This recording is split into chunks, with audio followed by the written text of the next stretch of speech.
Hello, I am Zach, and today I will be reviewing the $250 LowRider CNC version 2 kit. Now, I have not used CNC before this, and most of my experience comes from 3D printing, so keep that in mind throughout this review. Now, sidewise, you can make this kit anything you want, well, anything within reason. So I built my machine 5 by 3 feet. Now, to start with, this kit is going in and out of stock, so if you want to get it and you see it in stock, I recommend you get it.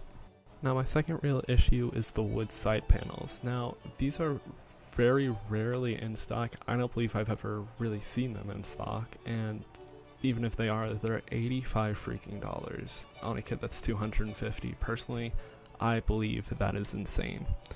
Now, the problem with these is they're very specific parts and very difficult to get, and I ended up reaching out to a friend who knew a woodworker, so I just printed out the templates on paper through AutoCAD and gave it to him and had them handmade. Now, another problem I had was the printing took a long time, but that might just be because of my very slow, janky 3D printer. Now, the instructions were very clear on the independent segments, but I would like to see more in-depth instructions on how they all came together as a whole. But overall, the construction of the machine was simple and fun. The best way I can explain it is a slightly more complex Lego set.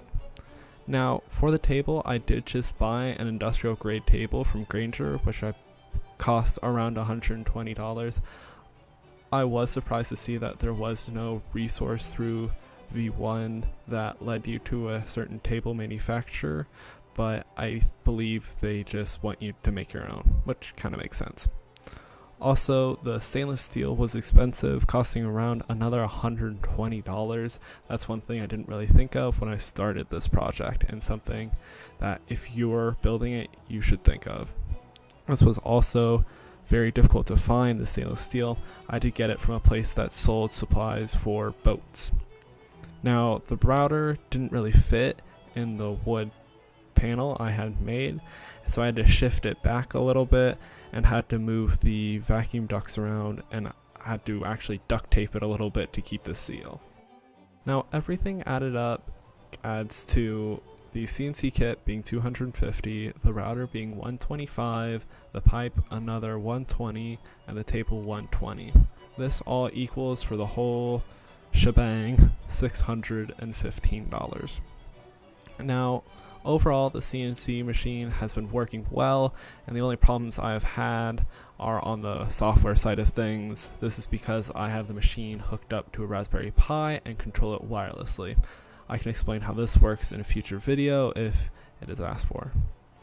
To summarize, it is a fairly simple build that is easy to follow, and it has done everything that I have wanted it to do so far, along with being one of the cheaper options on the market for CNC machines of this size. Thank you for watching this video. If you have enjoyed it, leave a like. Thanks for watching.